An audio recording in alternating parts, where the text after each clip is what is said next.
Welcome to the In-Betwixt and In-Between. This is Leadership Limbo, a podcast aimed at helping middle managers and their supervisors embrace the discomfort and power of leading themselves and others in the midst of it all. We blend real insight with practical tools to help you lead with self-awareness, purpose, and influence wherever you are on your leadership journey. I'm John Clark, one of the co-hosts of your shows, founder, co-founder, CEO, executive director of Leadership Limbo. I think we've done that joke before, so I will skip past it. Yeah. Josh, my colleague and partner, Josh, on the other side. How are you, Josh? Hey, good. I think you do such a good job with that intro, John. I just wanted to say it. You got a good crisp.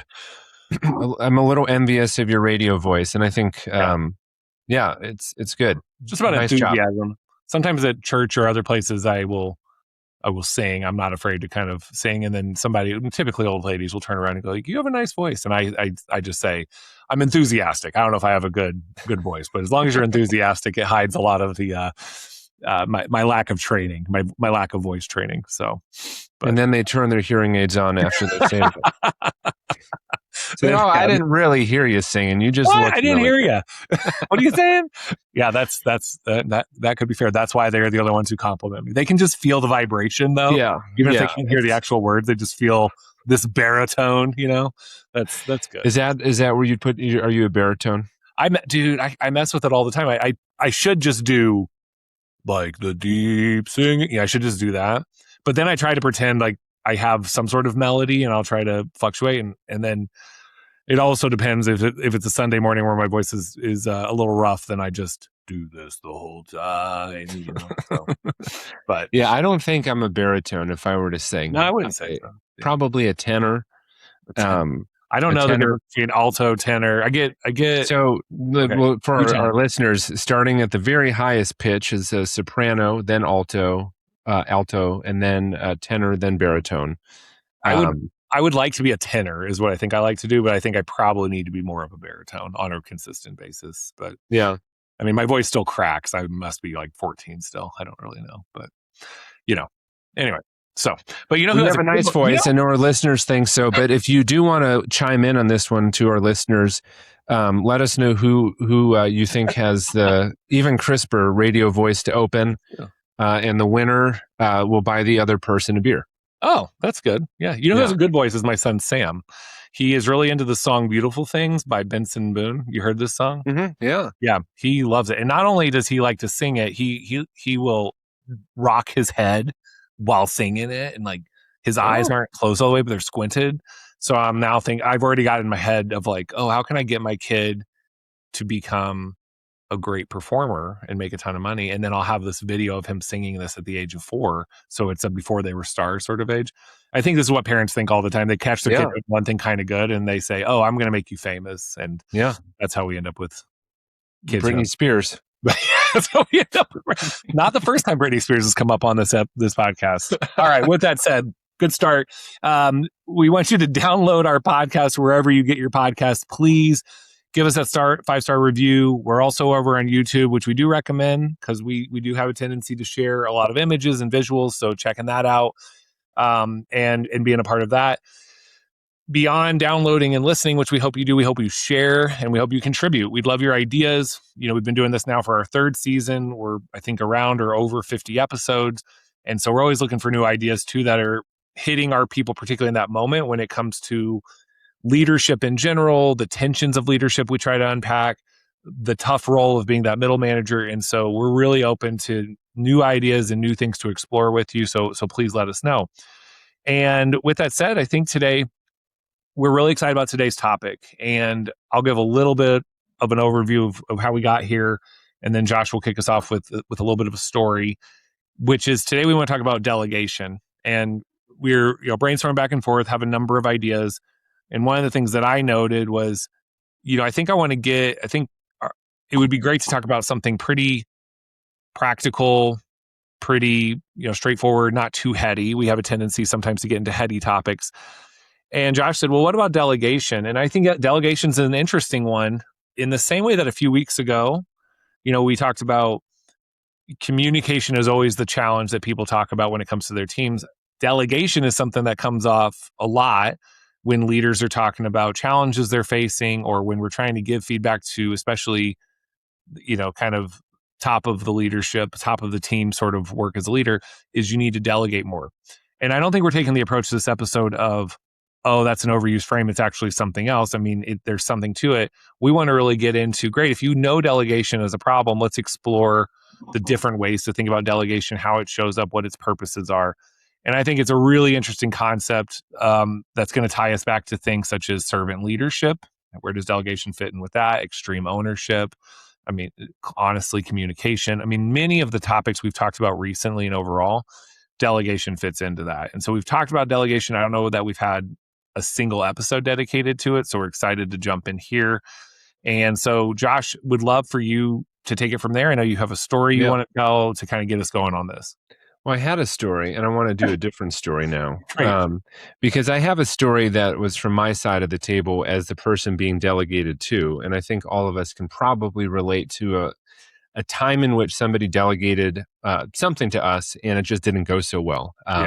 We were given something that we were excited about, and ultimately it kind of fell apart because they got over-involved, they being the manager. That was actually my original story, but I actually wanted to shift it to a story of me delegating, and an example, plenty of these. I think there's a graveyard of poor delegation stories in my past. My tendency as a leader was to perhaps believe a little too much in the capacity of a person to jump into something and complete it to the standard I wanted. Yeah. So I had the belief, and so I was onboarding a new administrator in our school, somebody who would come in with a fair amount of experience. I had a development plan. I had, these, criteria for success, big picture. And I thought this person was ready to put together a process. We were designing a process for, I think, a discipline system. Right. And so we had a good conversation. I thought I was being pretty clear. I was, throwing out some ideas and talking through what it could look like. Again, in my mind.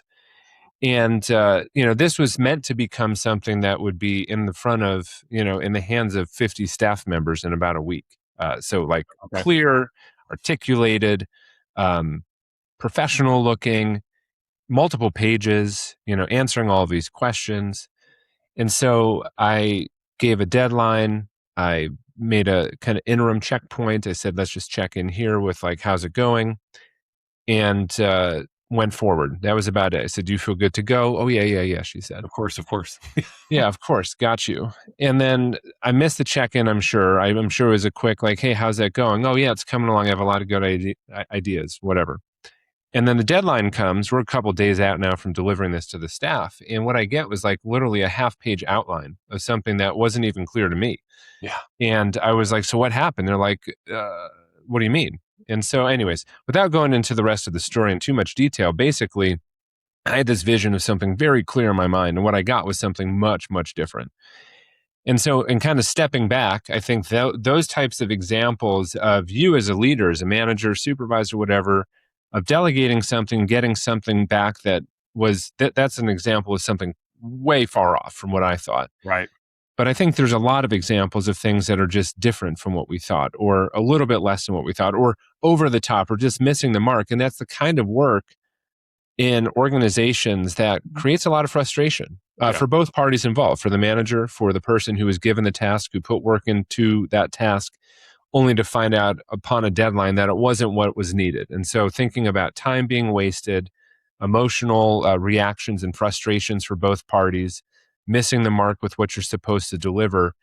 I think delegation is just one of those topics, as you shared a few minutes ago, John, that's so important. And I'd encourage you, as you're listening to this, to think of examples of your own stories, because I think what it really does is it takes it out of this sort of ethereal concept and makes it very practical. When you have an experience of being delegated something yourself that did not go well, or you delegated to somebody else that doesn't go well, it's a kind of a viscerally frustrating experience. And we wanted to spend some time breaking what delegation is down, and then talking through some ways that maybe each of you listening to this could do it a little bit better starting even later today.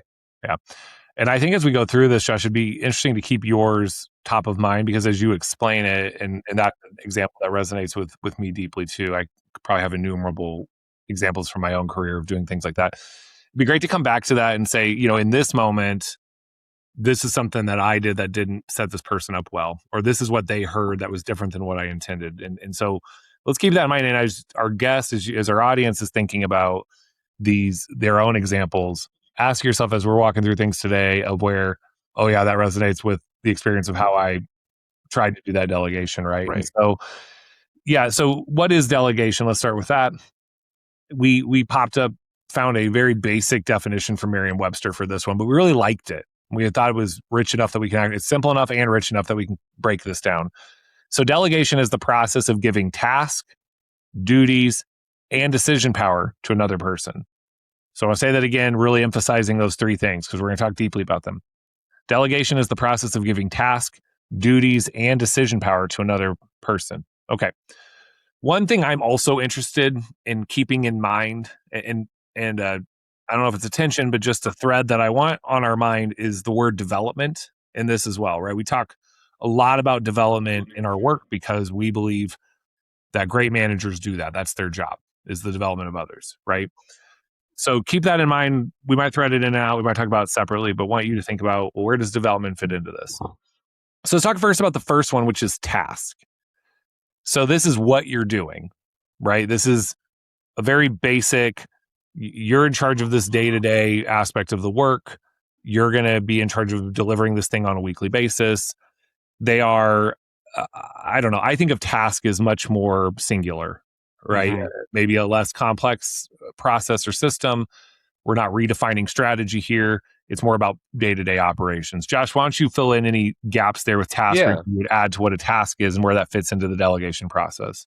Yeah. And I think the two words that are worth drawing distinction to, well, actually all three are like, they could be grouped in together, but we wanted to pick each of these three out. A task, walking through my previous example, let's kind of extend that. So a task, in that case, this person's task was to create a mini playbook for a protocol, right? So their task was to create a Word document with a series of details in it that laid out what people needed to do. So that was the task, create a process. Okay. The duty, the responsibility to that person was they were going to oversee that task being implemented in the building. So their responsibility was to outline something clearly enough to make sure that the people they were responsible for managing could do the task at hand. So their responsibility was the quality of this task that they had outlined. So the task itself was, here's what we need to do when a student is disruptive. The duty they had was to make sure that the staff took the appropriate steps, and this person in charge that I delegated to was to ensure that what they designed and how they trained staff was effective enough that the outcome was students would be in the classroom learning and teachers wouldn't escalate it beyond the requirement. Right.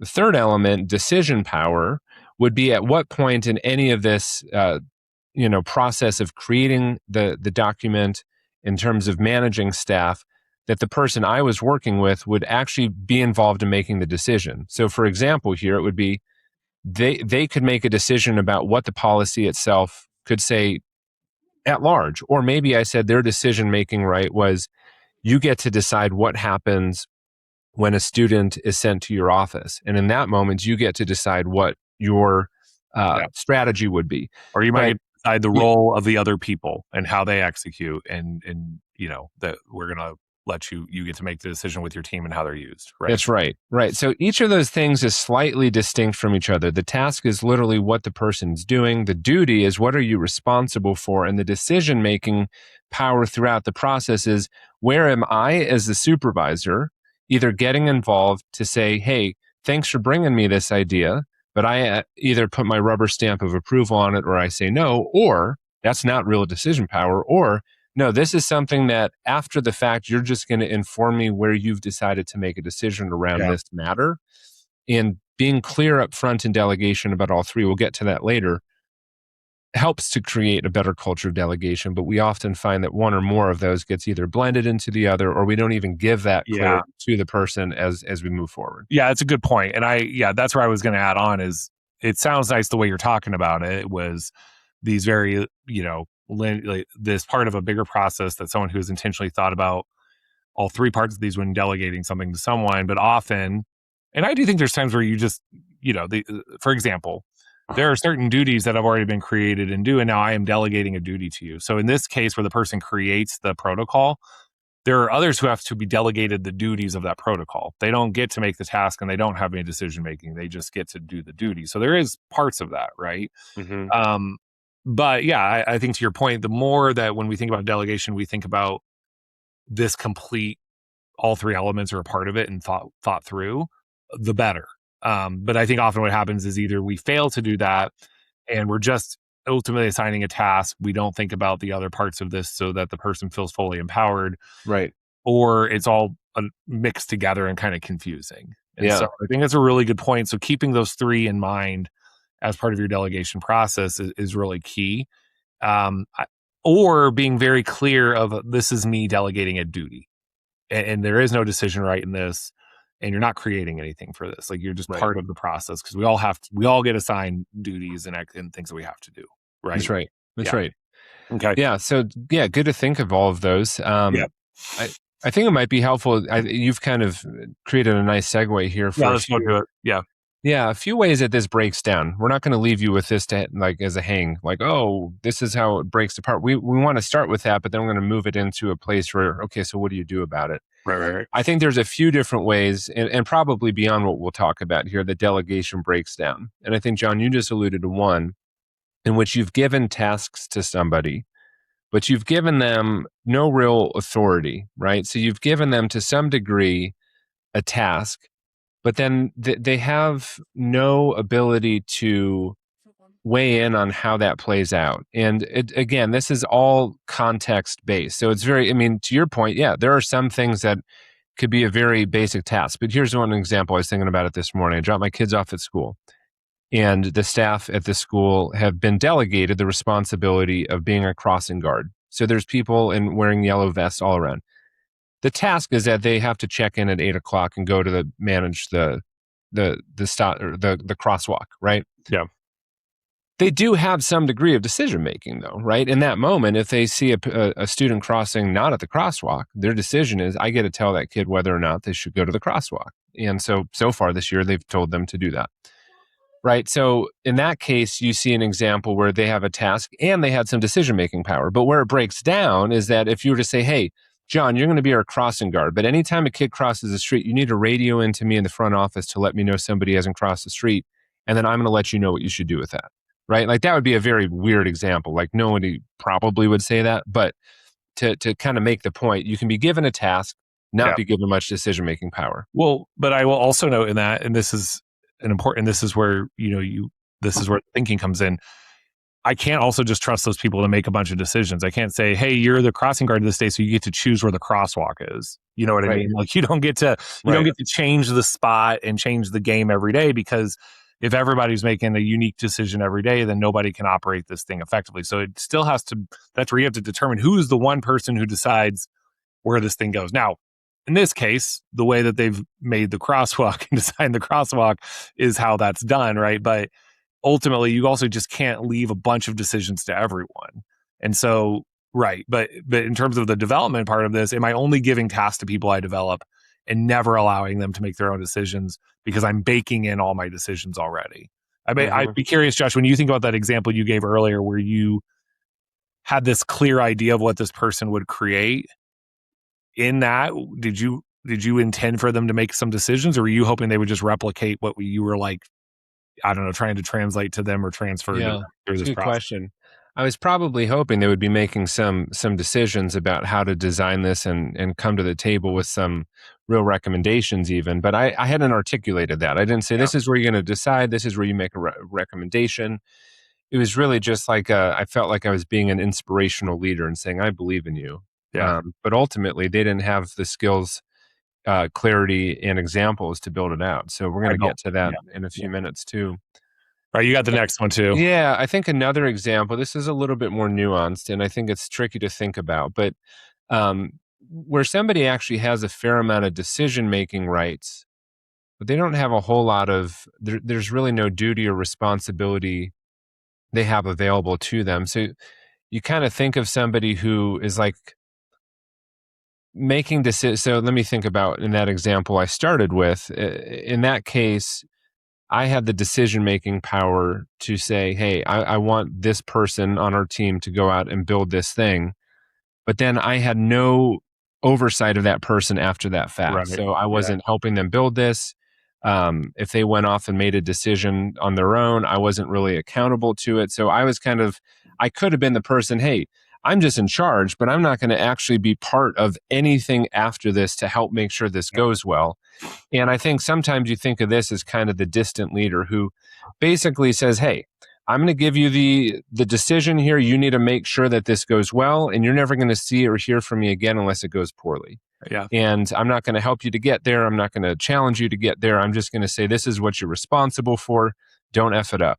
Yeah. And I think when you have a leader who kind of thinks from a decision making only, where they have a lot of this authority, but they have no real responsibility to actually see that delegated responsibility task forward, that's a real problem in an organization. And it's a little bit harder to explain, but I think it's it shows up. It happens more than we like to admit. Well, and I think this is a spot where, so this is, let's say it's you and me, and I see something he's done, and I say, Josh, I need you to make some decisions on this. But you say, well, I'm not totally involved in this. And so there's a couple ways I can see this playing out. On the negative side, to your point, it's the distant leader. I'm tired of this thing. I'm just going to give it to you. I don't even know your involvement, but I don't care. At least it's a way for me. You make some decisions and then get some other people to execute it, even though maybe you aren't positioned really well. The other thing to think through, though, and I would argue, is that some of these types of situations rely on the seniority of the leaders you are leading. So it can be, I'm a CEO working with other chiefs, and I'm going to delegate things even if they aren't completely involved, because then there's this larger, more intense or more complicated delegation process that I assume based on their level and expertise is going to happen. Right now, that's where you have to ask questions more about what's the ability of the person that I am delegating this complex thing to, or this very distant thing to, that we know has to get fixed. Right. So it's not to say that this is a reality of the work sometime, I guess is what I'm saying. It can happen, but it should only happen when you're really thinking through what's the ability of this person to handle even more complexity after I kind of assign them to do this thing. Do you agree? Do you get what I'm saying there? Does that make sense? I think so. Yeah, I think so. Yeah. So there's a part where I can give someone decision-making rights, even though I know that me and them are not fully involved, but I need to get it to them so they can get it to their team or whatever that can take. It just becomes this kind of domino of delegation. So it's a complex thing, but that is also, if you just hand something to someone who's not actually involved. So if I tell, something came up for me as you said that. I think this is just a classic bureaucratic example. This is where a lot of bureaucracy creates frustration, is everyone is deciding that somebody else is doing something, but nobody is ultimately responsible for it. Possibly. It's kind of like that. Yeah. Like, well, who's responsible for it? Well, I don't know. Somebody just, we got to go talk to the finance team. The finance team says, you got to go talk to the marketing team. And the marketing team says, you got to go talk to the ops team. Right. When you find yourself in organizations where everyone is bouncing around to say who's actually responsible for this, it probably means that what you're living with and operating around is an organization that gives a lot of decision making to lots of different people, but there's no one who's actually accountable and responsible for doing it. That's fair. So that's a really good litmus test, I think, is if your organization can't figure out who should actually be accountable for the thing that's been assigned to them, you have what's most likely a high authority, a lot of decision making being passed around, but nobody ultimately responsible. That creates a culture where everyone's kind of just covering their ass, right? Like the CYA sort of culture. Well, this is also why I hate people who identify themselves purely as visionary leaders, right? This is, no, seriously, I'm not even saying it's a bad thing. And I probably in part hate it because I don't think of myself that way. I'm not kind of that, I don't operate in that way. And maybe that's one of my limitations as a leader, but people who only define as that, what it becomes is, I've got these ideas. Here's what we're going to do. Go do it. And then you leave that to everyone else to kind of figure out whether or not they're that involved, And so can that happen? Yes, if that person has a very effective number two who's really good at the operational side of things. But too many times in organizations where that person hasn't named a person to have that skill for them and that ability, they just go around throwing out decisions that they think others will execute, but nobody knows how to do it. So well, I think it's actually a good one, even though it's complex. And you and I named a bunch of different ways that shows up for good or ill.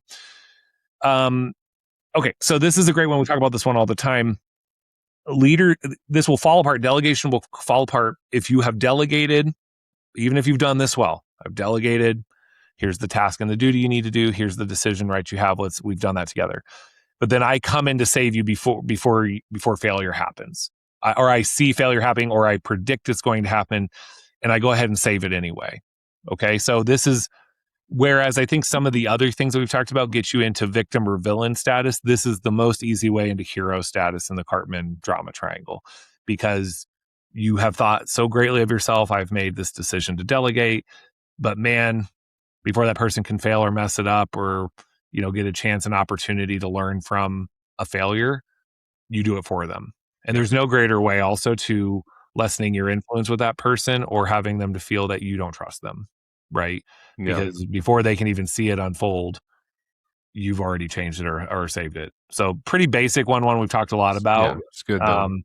Good to name it. Even if you've done delegation perfectly on the front end, it's really easy to erase all that goodwill immediately when you try to save someone.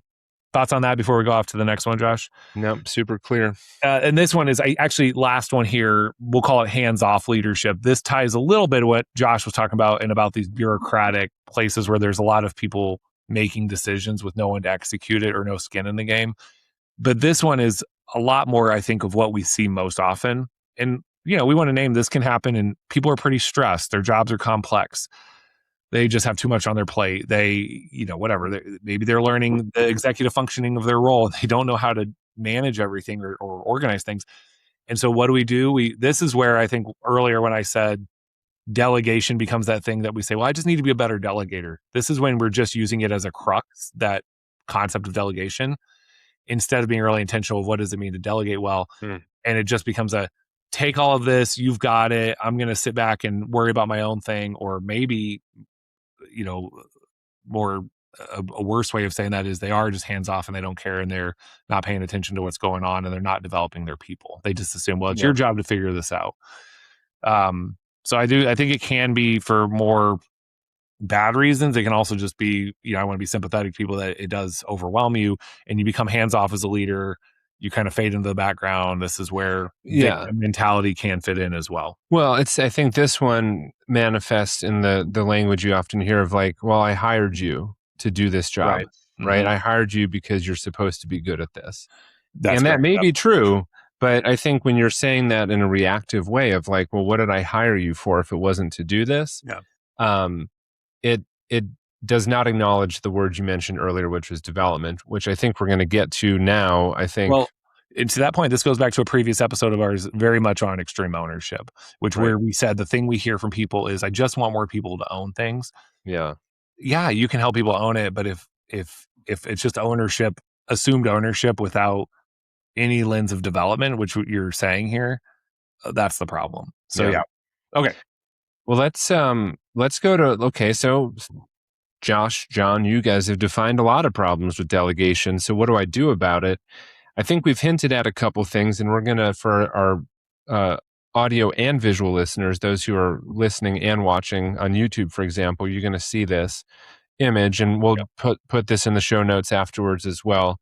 It's a pretty simple diagram, actually, that for those who are just listening, what you're looking at is basically a teeter-totter. And the goal of healthy delegation is a balanced teeter-totter. So the left side of it is authority, the right side of it is responsibility. And when you put those things together in balance, you have what is called empowerment, right? You have a person who feels empowered to be given a charge. And when you are in balance, you have the appropriate level of decision-making. You have a certain degree of clarity around what your outcome that you are responsible for owning is. And you have clarity over what it is you're supposed to do, right? Yeah. The problem is, if you don't believe in empowerment as a leader, the things that we just talked about, whether it's rescuing or taking too much distance or providing only one side of this equation, things become unweighted. So let's talk about two kind of just big picture ways this happens. If you were to give somebody too much authority without any responsibility, what you end up getting is a self-preserving sort of leadership culture, right? So a leader who has all of the authority and none of the responsibility is really just out there trying to cover their butt, right? Oh, I don't know why this happened. It's not my responsibility to make sure the job actually gets done. It's just my decision to make sure who's doing it, right? And so when you have a culture in which delegation is being passed around without defining responsibilities effectively for people, well, then all of a sudden people are going to be in this position where they're really just trying to say, well, yeah, my responsibility to say who does it, but after that point, it's really up to them to decide whether they do it. It's an unaccountable culture, and it creates a pretty frustrating place to work. Mm-hmm. On the flip side, if you get too much responsibility but no authority to do anything with it, right? If you're the crossing guard who's being asked to go out and make sure people cross the street, but every time somebody does it, you've been told no. The decision to address somebody has to come directly through headquarters. You got to go back to headquarters and make a list of all the people who cross the street. Can't say anything to them. I have to approve that list. So next time they do it, I can tell you whether or not to say they should or shouldn't cross the street. Yeah. You've created a culture in which you're very disempowered. Yeah. And I think that can happen because I'm trying to save people and be the hero. And I don't want to make them have to deal with the upset kid or the upset parent that they addressed during crosswalk. So I'll do it for them. Well, now that person feels like you don't trust them, or maybe you don't trust them deep down. And you say, well, I don't want to deal with the aftermath of someone doing this wrong. So I'll just handle it. That's it. It's everything, right? I don't trust them, or I don't want them to feel bad if they have to deal with the situation. And that is also this. So you end up relinquishing any authority or any decision-making rights to that person. And you think it's for good, but often it's not. It's not. Right. So I love the image of the balance of empowerment and what this can lead to. So, and I think what we're getting out here is so much of delegation actually isn't thought through a developmental lens, right? It's and this can be anything. I'm assigning you this responsibility. Yes, you have limited decision-making rights, but here's the reason why, and I want you to have the processes of just helping your team to execute this. And it's already set up for you. It's pretty straightforward. You have these decision rights within it, but not to create something, right? On the other hand, you might see someone who's ready to create something on their own, and you determine, I'm going to turn this to you, and you have the power to make all the decisions of how this is structured or shaped, and then start moving your team towards execution, right? So there's a lot to this that if we're thinking about like a lot of this in a development framework or kind of frame, then it can be for good, right? So I don't know. That's where I think we get in this spot of, can a task assignment be can that be development? Can doing, just giving a duty without much decision-making rights be developmental? Yeah. Obviously, we think of this, if you do decision-making rights properly, that can be developmental. But what happens when I'm just handing it off to someone and say, go do it, but you're not overseeing how they make those decisions or helping them to do it? Well, then it just becomes this futile exercise where they feel upset at you because you gave them all the responsibility with no guidance. So anyway, I think we're introducing that here. But we want to talk about that has to be done. The decision to delegate has to be intentional. It has to be, even the smallest of things, if you're intentional about it and just thoughtful, it doesn't have to take you days to do it, but intentional. Who's the right person to do it? Who's ready for this? Who needs this at their level of leadership? And it's not just driven, I think, Josh, you wrote this, but it's not driven by exhaustion, frustration, or a general reactivity. Mm-hmm. There's going to be some reactivity to decision making, especially in moments of crises and things like that. But the more intentional and thoughtful you are about who's doing what and why, and actually as a leader at certain levels, this should be most of what your job is, the better. Unfortunately, I do think it's right. A lot of this happens when we're frustrated or exhausted or honestly being too much of the villain or the hero is what it really comes out at. Yeah, a few things come up with what you shared. I think arguably development requires intentionality, right? Yeah. And so even if you're assigning somebody the task of the crossing guard, this is the crossing guard episode, but if you're if you're being delegated the task of being a crossing guard, maybe this is a person who hasn't yet been confident being in front of other people and giving them direction. Yeah. That could be a very important development task, but your decision to delegate them to do that very much could be based on the necessity, right? You could say, well, I cannot be out doing crossing guard duties. That's fine. but you also need to be thinking about it as an intentional way for this person to grow into a role. Now, in some cases, maybe there's just a reality you have super highly qualified people, and being a crossing guard doesn't represent a growth opportunity. But uh, I think we're trying to frame this through the idea that when you can be intentional, you want to set people up, regardless of maybe how complex it is. Is this helping them to grow? And if the answer is more often than not yes, then it's probably a healthy way to relate to delegation. Yeah. I think that also gets to this idea that when you are delegating a task, it often implies, I think this is a kind of a caveat for leaders. Delegation, if you don't examine it closely, often strikes as the only responsibility of the leader. I get to decide what to delegate. And when I do decide to delegate, it's my decision about readiness. I think that is missing a critical part of any delegation relationship, which is that the person being delegated to needs to be involved on some level with that conversation. Now, does this mean that a subordinate, quote unquote, is able to say no to things and that you have no authority to decide?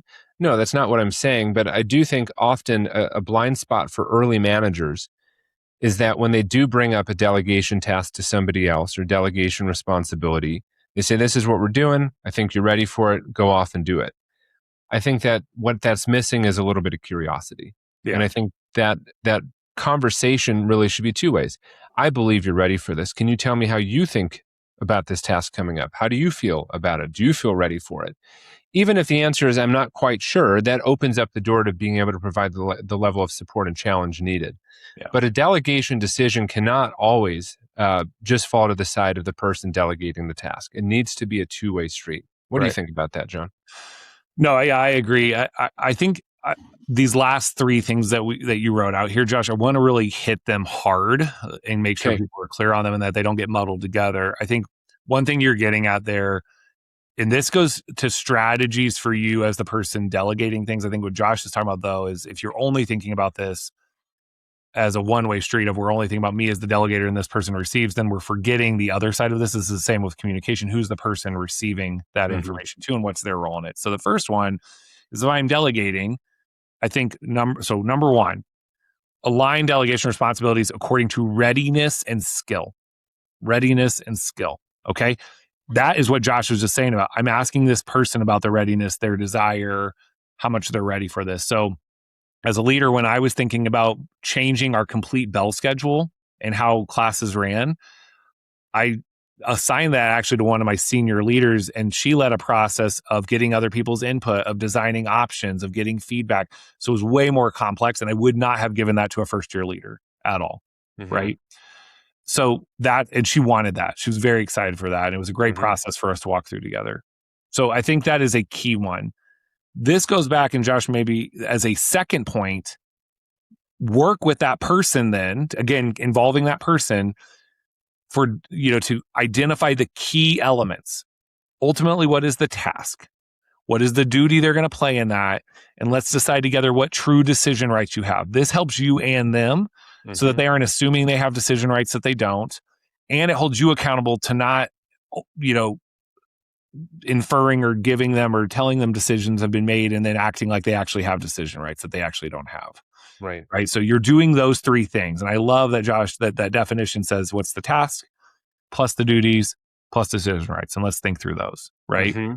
The last thing to wrap this, the third thing that Josh has written here is stay involved. Again, a great opportunity for development. Josh, your example earlier, which I've done too, is you give someone something, they have a week to develop it. You say, let's check in 2 days before. You kind of do how's it going? You feel, oh yeah, I'm ready. I'll be good. And then you get it 2 hours before they're going to deliver it. And you're like, this is not what I thought. That's not staying involved. That's not guiding them along the process. That's not providing checkpoints. You'll know when you can release a little bit more. Oh, this person's got it. They've nailed it. Like they're going to be fine. Versus, oh shoot, we got 3 days and I got to step in a little bit more because we want to help. To that point, we don't want to overstep where people can't fail, but you also can't let them fall on their face. Right. Delegation doesn't mean just completely distance yourself after you've said, Mom, I gave them the task. Now it's up to them. There's a healthy kind of distance between keeping an eye on things and developing people, or avoiding any follow-up, or micromanaging. It's kind of attention to manage for sure. So I think those 3 things that Josh wrote down here are so key, and would encourage people to, as they're delegating, to ask questions. Is this person ready? Do they have the skill? Second, do they understand the task, the outcomes, and the decision-making rights clearly? And how am I going to stay involved with them? And do they understand how I'm going to stay involved to help them? Right. Yeah. Encourage people to go back to the development square from a few seasons ago as well. That really helps to think through your involvement in a development cycle, which includes things like these delegation tasks too. Yeah. Additional thoughts, Josh? No, it's good. I think that the last note, just to hit it again, is, especially as you were just saying, that delegation is a great opportunity for development. And if you bypass that last part, that staying present throughout the process, thinking strategically about when, where, how, you're going to be providing feedback, asking questions, celebrating wins, challenging opportunities to grow, then you've missed out on 2 things. 1, the opportunity to grow your people. And 2, what you're likely to get out of that delegated opportunity is going to probably be missing the mark on some level. Yeah. And so don't just delegate in distance, delegate and develop, I think would be the way I would put that. So, I like that. All right. Well, thanks for everyone engaging with us today. We're always excited to get your feedback and ideas. If there's other one-word topics, skills, things of this variety, that's like a word you hear all the time, but would love to get some additional thoughts and perspectives. We hope we bring this balance of a little bit of depth, a little bit of theory, but also some practical ways to apply it. And so we'll leave all of this, as we always do, all of our advice and tips in the show notes. We'll put this image for those who were just listening on audio. If you're really interested to see what I'm referring to and trying to verbally describe, we'll put that in the notes as well. And that's it for today. So until next time, this has been Leadership Limbo, where we make space for the tension and tools for the journey. See you in the in-between.